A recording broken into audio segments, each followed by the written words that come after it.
السلام علیکم۔ اشرف جاوید ملک آپ سے مخاطب ہوں۔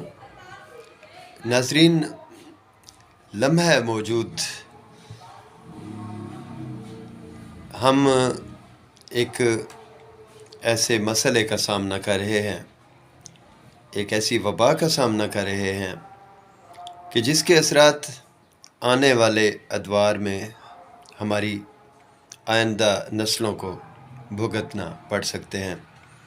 اور وہ مسئلہ کیا ہے؟ میں سوچ رہا تھا کہ اس حوالے سے آپ سے بات کروں۔ کلائمیٹ چینج ہے کیا؟ کلائمیٹ چینج کو اردو میں ہم موسمیاتی تبدیلی یا تغیر کے نام سے جانتے ہیں، اور یہ ایک خاص مدت 20 سے 30 سال کے بعد آنے والی موسمیاتی تبدیلی کا نام ہے۔ سعودی عرب یا پشاور میں گزشتہ ادوار میں جو برف باری ہوئی ہے، ہم اسے کلائمیٹ چینج کا نام دے سکتے ہیں۔ پہل موسمیات میں دیر سے تبدیلی آتی تھی، لیکن اب یہ عمل تیز تر ہوتا جا رہا ہے۔ انسان ہوں، جانور ہوں، پرندے ہوں، پودے ہوں، جنگل، پہاڑ، ہمارے میدانی علاقے، تھل، چولستان، اسی طرح سے حشرات الارض اور ہمارے آس پاس کا جو ماحول ہے، یہ سبھی موسمیاتی تبدیلی کی زد میں ہیں، اور یہ سب کچھ زمین کی قدرتی شکل کے بگڑنے کی وجہ سے عروج پذیر ہو رہا ہے۔ ناظرین، ہم نے بے دردی سے جنگل کاٹے ہیں، دریائی پانیوں کو ہم نے آلودہ کیا ہے، گندا پانی دریاؤں میں ہم پھینک رہے ہیں، سیوریج کا پانی دریاؤں اور نہروں میں جا رہا ہے۔ فیکٹریاں، کارخانے اور بھٹوں کے علاوہ ٹریفک کا جو دھواں ہے، اس کی آلودگی ہے، وہ گرین ہاؤس گیسز میں بدل رہی ہے، اور گرین ہاؤس گیسز کا جو اخراج ہے وہ نہیں ہو رہا۔ گرین ہاؤس گیسز آسمان کی طرف واپس جاتی ہیں، لیکن کثافت اب اتنی زیادہ بڑھ چکی ہے کہ یہ گیسز جو بہت ہی زیادہ خطرناک ہو سکتی ہیں انسانی زندگی کے لیے یا ہماری زمین کے لیے، زمینی زندگی کے لیے، یہ اوپر نہیں جا رہی، اسی زمین کی طرف واپس پلٹ کر آ رہی ہیں، جس کی وجہ سے درجہ حرارت میں اضافہ ہو رہا ہے، درجہ حرارت تیزی سے بڑھ رہا ہے، اور موسمیاتی نظام میں خلل پیدا ہو گیا ہے۔ کیا غلطیاں ہیں جن کی وجہ سے موسمیاتی تبدیلیوں کا سامنا کرنا پڑتا ہے؟ ایندھن اور تیل کا بہت زیادہ استعمال ہو گیا، کارخانے، بھٹے یا پھر گاڑیوں سے نکلنے والا دھواں، اور دوسری جو کیمیائی گیسز ہیں، یہ اس کی وجہ بنتی ہیں۔ نیوکلیئر پلانٹ سے خارج ہونے والے تابکار مادے، اور حیرت کی بات یہ ہے کہ آپ دیکھیں اس وقت توسا اور ڈیجی خان کے علاقوں میں 5000 سے زیادہ کیسز سامنے آ چکے ہیں جو کینسر کے کیسز ہیں، اور نیوکلیئر پلانٹس کا جو فضلہ ہے، خارج کردہ فضلہ، اس کی وجہ سے یہ کینسر کے کیسز اتنے زیادہ سامنے آئے ہیں، کیونکہ وہ فضلہ جہاں ٹھکانے لگایا گیا تھا ان پہاڑی علاقوں میں ڈیجی خان سے آگے، وہ زیر زمین پانی میں شامل ہوا ہے کہیں، اور تابکار جو اس کے اثرات ہیں وہ پھیل گئے ہیں پانی کے اندر، جو انسانی اجسام کے اندر داخل ہو رہے ہیں پینے والے پانی کی وجہ سے۔ اسی طرح سے جنگلات کی جو ہم نے بے دریغ کٹائی شروع کی ہوئی ہے، شہری آبادیاں بڑھ رہی ہیں، اور ہم جو ہے نا شہروں سے باہر تک نئی کالونیز بنانے کے نام پر درختوں کو کاٹ رہے ہیں، اور ان کی جگہ ہم نئے درخت جو ہے نہیں لگا رہے۔ ایک طرف اس سے آبادی کا جو دباؤ ہے اس میں اضافہ ہو رہا ہے، اور دوسری طرف جو ہے جنگلات یا درختوں میں کمی ہو رہی ہے، جس کی وجہ سے درجہ حرارت جو ہے وہ بڑھ رہا ہے، اور بارشوں کا جو نظام ہے اس میں خلل پیدا ہوا ہے۔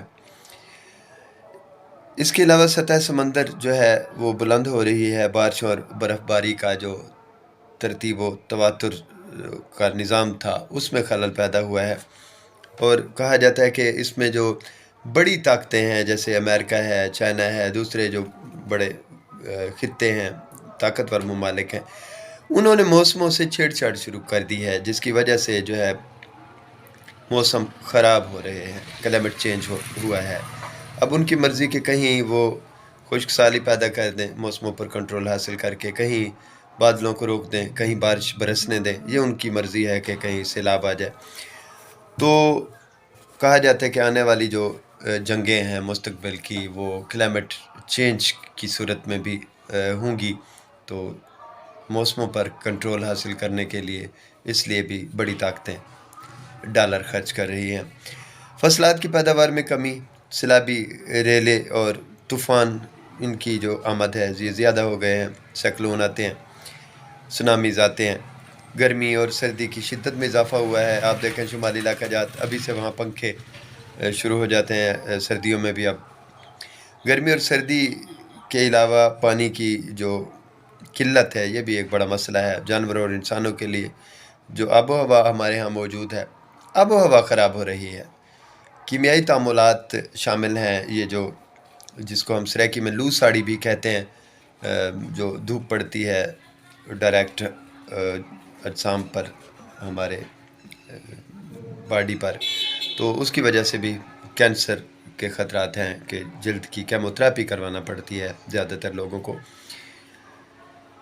اور جی بھارت اور چین دنیا میں دو بڑے ممالک ہیں جو کوئلہ پیدا کرتے ہیں، اور کوئلہ جلایا جاتا ہے تو اس کی وجہ سے بہت زیادہ گرین ہاؤس گیسز پیدا ہوتی ہیں۔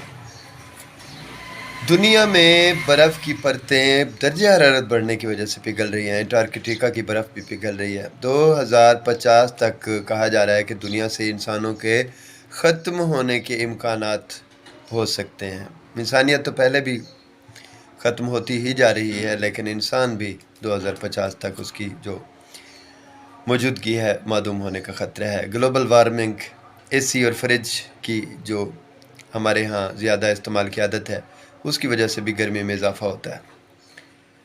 ٹروپیکل سیکلون بڑھ جائیں گے، سمندری طوفان آئیں گے آنے والے ادوار میں، ساحلی شہروں کے ڈوبنے کے خطرات میں اضافہ ہو جائے گا، اچانک بارشیں آئیں گی، سیلاب آئیں گے۔ اور یہ کہا گیا کہ بلکہ ایک رپورٹ ہے جناب جس میں لکھا گیا کہ یورپ میں 2021 تک 335 افراد سیلاب اور طوفان کی وجہ سے ہلاک ہوئے، اور 2018 سے 2021 تک قدرتی آفات کی وجہ سے $100 بلین تک کا نقصان ہوا ہے۔ تو یہ رپورٹ شامل کی گئی ہے، انوائرمنٹ کورسپونڈنٹ ہیں BBC نیوز کی، یہ جو ہے خبر ہے 27 دسمبر 2017 میں جو ہے نا کلائمیٹ چینج کے عنوان سے یہ شائع ہوئی، اور اس کا موضوع تھا 2021 میں شدید قدرتی آفات سے ہونے والا مالی نقصان۔ چیریٹی کرسچن ایڈ نے کہا کہ موجودہ کلائمیٹ پالیسیز جاری رہیں تو اس صدی کے آخر تک دنیا کے کچھ غریب ترین ممالک کی معیشتوں کو اوسط 64% تک نقصان پہنچ سکتا ہے، اور کلائمیٹ چینج کی تباہ کاریاں برطانیہ کا نپٹنے کے لیے غریب ملکوں کو $290 ملین دینے کا وعدہ، یہ اس خبر میں شامل ہے۔ یہ جناب نومبر 9 2021 کو یہ jung.com میں شائع ہوئی ہے۔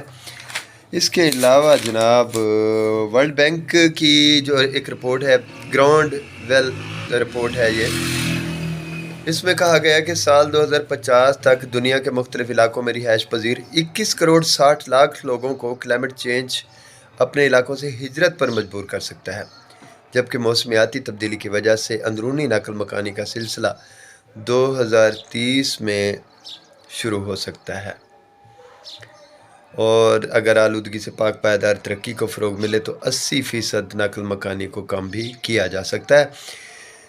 اور ایک اور خبر یہ کہ سال 2050 تک نیم صحرائی افریقہ میں 8 کروڑ 60 لاکھ لوگ اندرونی نقل مکانی کر سکتے ہیں، مشرقی ایشیا اور پیسیفک میں 4.9 کروڑ، جنوبی ایشیا میں 4 کروڑ، شمالی افریقہ میں 1.9 کروڑ، لاطینی امریکہ میں 1.9 کروڑ اور مشرقی یورپ اور وسطی ایشیا میں 50 لاکھ افراد کا اندرونی طور پر نقل مکانی کرنے کا اندیشہ موجود ہے۔ گراؤنڈ ویل رپورٹ 2018 میں شائع ہوئی تھی۔ اس کے اہم نکات میں آپ کو بتاتا ہوں کہ درجہ حرارت کو اس میں کہا گیا کہ پیرس معاہدے کے تحت متعین مقدار تک محدود رکھنے کی ہر ممکن کوشش کی جائے گی۔ انٹرنل کلائمیٹ امیگریشن کو بہترین، سبز، لچکدار اور جامع ترقی میں منتقل کرنا۔ مائیگریشن کے اسباب کی وجہ کو سمجھ کر سرمایہ کاری کرنا بھی اس میں شامل ہے۔ سماجی، معاشی اور ماحولیاتی زندگی پر منفی اثرات دیکھنے میں آ رہے ہیں۔ زمینیں ویران ہو رہی ہیں اور ہیٹ ویوز کا سلسلہ جو ہے بڑھ رہا ہے۔ آپ دیکھیں ابھی یہ 2022 مئی میں جو ہیٹ ویوز کے حوالے سے وارننگ بھی جاری ہوئی اور وہ سلسلہ آپ دیکھ رہے ہیں چل رہا ہے ابھی۔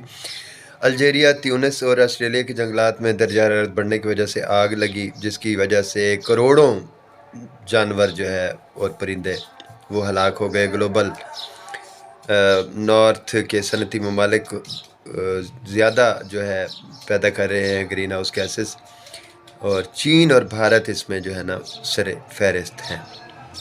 یہ رپورٹ تھی climate and immigration coalition director Alex Randal کی۔ اور اس حوالے سے مزید بات کریں تو پاکستان میں گرمی اور سردی کی لہر اپنی انتہاؤں کو چھو رہی ہے۔ آج کل آپ دیکھ رہے ہیں اور وادی نیلم، کشمیر اور زیارت میں برفانی تودے گرنے اور دوسرے واقعات میں ابھی جو سردیوں میں 100 افراد جو ہے ہلاک ہوئے تھے 2021 میں۔ اور جناب یہ ایکسپریس کی رپورٹ ہے جو آپ کو بتا رہا ہوں، وادی نیلم والی۔ موسمیاتی تبدیلی یعنی موسمیات میں جو بدلاؤ آتا ہے، موسمیاتی بدلاؤ، یہ بھی ایک جنگ ہے اور یہ جنگ کی شکل اختیار کر چکا ہے۔ یہ سلسلہ طاقتور ممالک کی جانب سے دوسرے خطوں پر کیمیائی اور طبیعیاتی لیزر ٹیکنالوجی کے استعمال کے بحث یہ سب کچھ کیا جا رہا ہے، جو کہ دھرتی کے گولے کے وجود کے لیے ہی خطرہ ہے۔ اور جناب لائٹ پولوشن، بجلی سے روشن ہونے والی اشیاء کا بے جا استعمال بھی کلائمیٹ چینج کا سبب بنتا ہے۔ کلائمیٹ چینج کی تھیوری یہ بھی ہے کہ عالمی سامراجی جو طاقتیں ہیں ان کی جانب سے دنیا پر کنٹرول حاصل کرنے کے لیے ٹیکنالوجی کے ذریعے موسمیاتی تبدیلی اس کو بطور ہتھیار استعمال کیا جا رہا ہے۔ اس عمل کی وجہ سے قحط یا طوفان کو پیدا کیا جا سکتا ہے۔ فطری ماحول کو فطرت کے قدرتی عمل کے جاری رہنے سے ہی محفوظ بنایا جا سکتا ہے۔ ریسائکلنگ کے عمل کو مؤثر اور کارآمد بنانے کی ضرورت ہے۔ تابکاری ہتھیاروں کے اثرات کو کم کیا جانا چاہیے۔ مینچر، کینجھر، گڑانو، سیف الملوک اور ہنا جھیلوں کو بحال کیا جائے۔ جنگلات کی کٹائی روک دی جائے، نئے درخت لگائے جائے۔